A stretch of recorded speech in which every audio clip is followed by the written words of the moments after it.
TF1 Midi Week-end.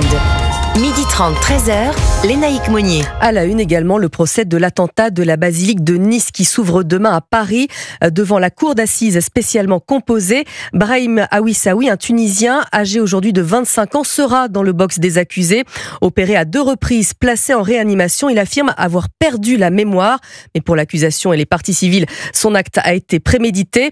En tout cas, il était bienvenu en France, passant par l'Italie pour tuer, suite notamment à l'appel de plusieurs organisations terroristes a frappé la France après la republication par Charlie Hebdo des caricatures du prophète Mahomet le jour de l'ouverture du procès de l'attentat du 7 janvier.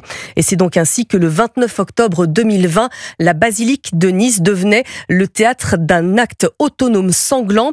Geoffrey de Villers est le mari de Nadine de Villers, une fidèle de 60 ans, assassinée avec une mère de famille franco-brésilienne et le sacristain. Il a accepté de se confier au correspondant à Nice d'Europe 1, Frédéric Michel. Écoutez cet entretien.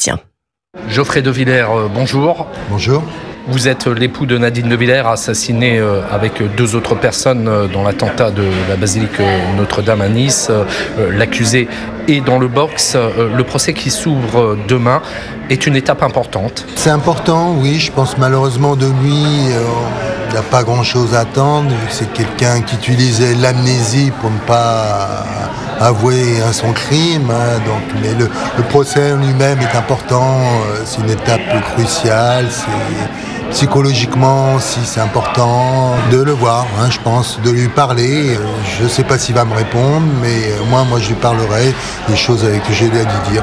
Toutes les familles endeuillées par un attentat n'ont pas pu justement s'adresser à l'accusé. Vous mesurez, c'est quelque part une chance Une chance, oui, parce qu'effectivement, au moins, le parquet va faire son travail à ce niveau-là, quoi.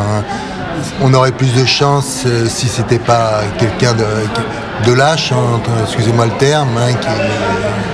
Donc bon, on va voir comment ça va se passer. Oui, justement, dans le meilleur des cas, qu'est-ce que vous attendez ? Au moins qu'on essaye de savoir pourquoi, comprendre. Bien sûr, on ne lui pardonnera jamais, mais on peut essayer de le comprendre, en étant très optimiste. Il y a un périple assez quand même surprenant. Il part de Tunisie, il traverse la Méditerranée, quelques jours après seulement, il se retrouve à Nice, comme s'il était venu que pour ça.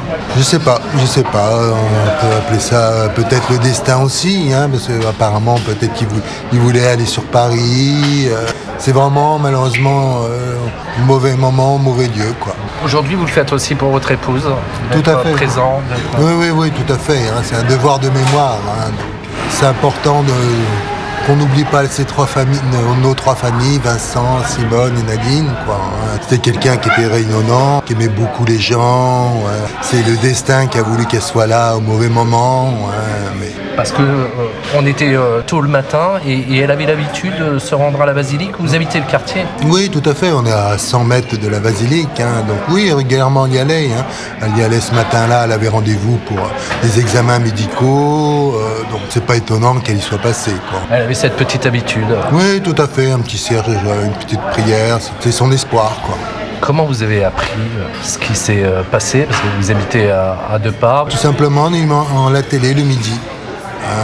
Elle était partie pour ses examens. Moi, à cette époque-là, je travaillais justement sur la biographie qu'elle était en train d'écrire. Le midi, machinalement, j'ai allumé la télé pour faire la pause, pour l'attendre à manger. J'ai vu que malheureusement, ce drame qui s'était passé à la basilique, quoi. Et tout de suite, comme j'avais essayé de la joindre auparavant, c'est la panique. J'essaye de la rappeler. J'ai appelé toutes nos autorités, de la police, les hôpitaux. Malheureusement, à ce moment-là, aucune information. Il a fallu que j'attende 14h. Comme elle avait des rendez-vous médicaux, j'ai appelé le cabinet qui devait la voir à 9h et ils m'ont dit qu'elle n'est jamais passée. On n'imagine pas toujours forcément le pire. Peut-être qu'elle est blessée. Geoffrey de Villers, on constate aussi à la lecture du dossier que les autorités tunisiennes, malgré plusieurs demandes de coopération, n'ont pas vraiment joué le jeu. Tout à fait, je trouve ça dommage. Parce que surtout ils auraient peut-être appris des choses, on aurait peut-être compris certaines choses. Donc, une radicalisation, un enrôlement, c'est ça aussi ? Tout à fait, peut-être d'autres personnes ? Ouais, peut-être. Donc pour l'instant, malheureusement, vu qu'on se heurte à un mur, on n'aura aucun élément. Vous avez le sentiment qu'on veut peut-être cacher d'autres protagonistes ou... Je sais pas, malheureusement, c'est compliqué. Et ça ajoute à la souffrance.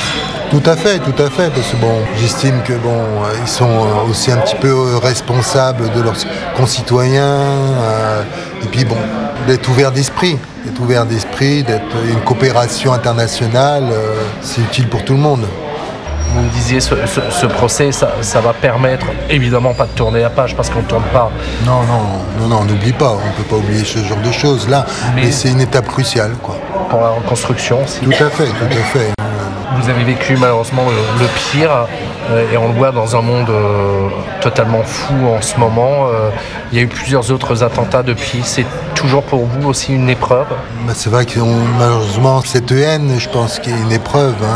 C'est pour ça que bon, malgré tout ce qu'il a fait, j'estime il fait plus pitié vraiment que suivre cette haine. Ça serait vraiment se rabaisser à ce niveau-là. On ne peut pas lui pardonner, bien sûr. C'est vrai que quand on voit cette haine partout dans le monde, j'ai pas envie de devenir comme lui, quoi, tout simplement.